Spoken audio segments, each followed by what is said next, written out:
U.S. Treasury Secretary Janet Yellen is warning that we only have days left until the country defaults on its debt. This has major implications for many government programs such as Social Security, SSI, SSDI, government benefits, and it could cause a government shutdown. What is it with these lawmakers taking all their time to solve problems that directly affect Americans across the nation? Here's a good question. Should the government wait until the very last minute to solve issues that involve our benefits? Comment a quick yes or no on that one. Now, related to that, some Democrats are pushing the Treasury to mint a $1 trillion platinum coin to avoid the debt ceiling. So, solve our spending problems with more spending? Not exactly sure how that's going to add up. And high-ranking Democrats are now calling out President Biden for his secret document scandal, with some saying it's irresponsible. How the tables have turned. Now, before I continue, please take a second, drop a like for the video. I really appreciate that, since we need to get these updates out to more people. And if you're in need of your daily dose of the truth when it comes to passive income, Social Security, the US economy, SSI, SSDI,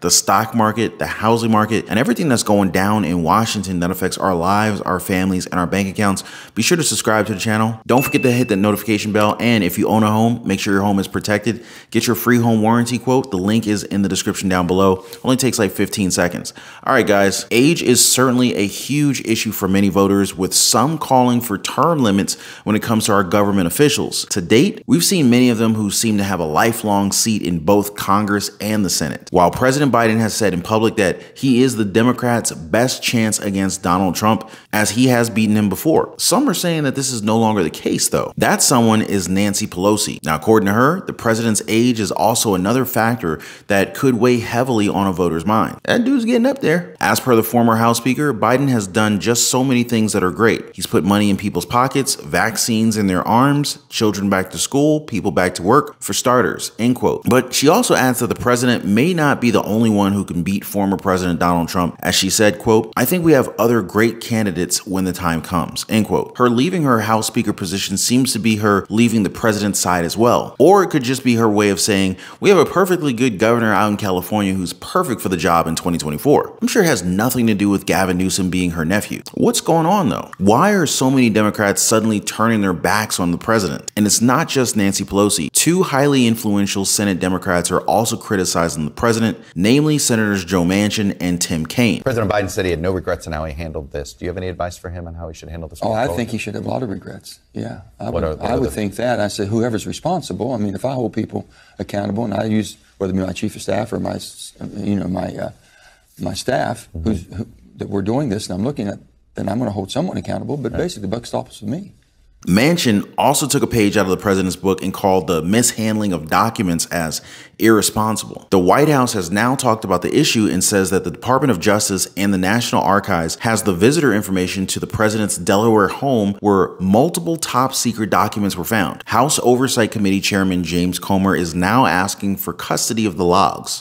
We obviously want to know what level of documents that the president had in storage all around. We want to know if there are more documents. We want to know who had access to those documents. And even more importantly, we want to know who these lawyers are that are working privately for the President of the United States that do not have security clearance, that are still allowed, apparently, to rummage around that house looking for additional documents, even after the special counsel's been announced. So we have a lot of questions for this White House, and I think the majority of Americans are with us in our request for information with respect to this. Do you guys think that we'll ever see this list? Seriously. And was it irresponsible for the president to just leave documents laying around his house like this? I mean, did he just like leave top secret documents laying on the coffee table or something? You want to hear about irresponsible? How about the warning from Treasury Secretary Janet Yellen about the country's debt ceiling and how lawmakers are now finally scrambling amongst themselves to find a solution? Kind of like having 6 weeks to do a book report and then waiting to the 59th day to get it done. Missing payments would definitely damage the United States' reputation greatly. It's also possible that it would negatively affect the stock market,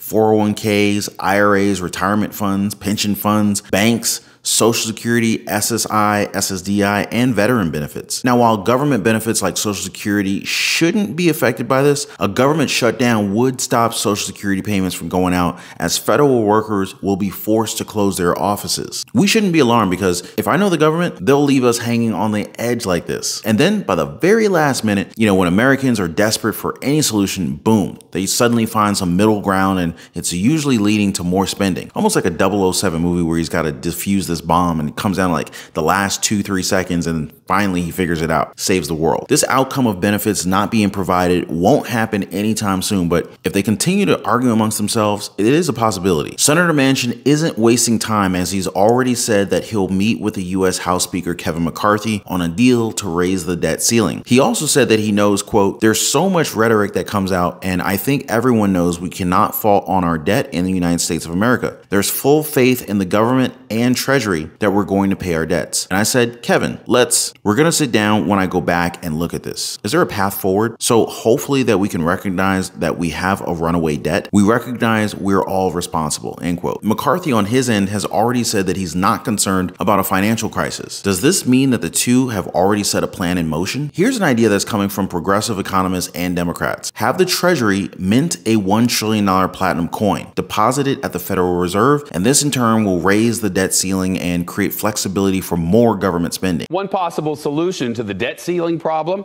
a specially minted platinum coin worth $1 trillion. It wouldn't need to be a particularly special looking thing. Here's a rendering drawn up by our graphics team. A small platinum token that the U.S. Treasury simply gives a face value of $1 trillion and deposits it at the Federal Reserve. Then the Fed credits the Treasury account with $1 trillion. Now, I wonder if these people think about their words before they just blurt out things like this. Let's get this straight. They want to add $1 trillion to the national debt, have inflation worsen, and make our dollars close to worthless? I mean, am I hearing this right? At the same time, we're sending billions of our taxpayer dollars to whatever country wants to accept them. It's kind of like a bizarre world where nothing makes sense here. The idea is so crazy that even Janet Yellen called it a gimmick that most people won't do. I'm opposed to it, and I don't believe that we should consider it seriously. It's really a gimmick, and what's necessary is for Congress to show that the world can count on America paying its debts. I did find at least one response to this news that made me laugh at first, but it also got me thinking that they had a point. What if all elected officials stop receiving their own salaries until they discuss a responsible budget that can help the American people? Maybe by then we would actually see some results. Pretty sure they don't want their money tied up in poor economic decisions, right? It's always different when the shoe's on the other foot. Poor judgment will really affect how we face the future. Without the proper information or guidance, you can really lose out big, especially for investors who want to put their money in the stock market or real estate. Even for those who want to invest in themselves and start their hand at a small business, a side hustle, maybe an online company. But I mean, like, who could resist making multiple streams of income, right? Now, if you're one of my many viewers who want to make a change with their lives, but they're hesitant, scared, never really did it before, feel free to join us in the Patreon community. I'll be happy to share more information with you on what side hustles that we're starting right now, small businesses, even home-based businesses that you can start right from the comfort of your own home or kitchen. Anyway, feel free to join us over in the Patreon community. But before I go ahead and drop a like for the video. Also subscribe for your daily dose of the truth. Thank you guys so much for watching. I'll see you in the next one. Be safe.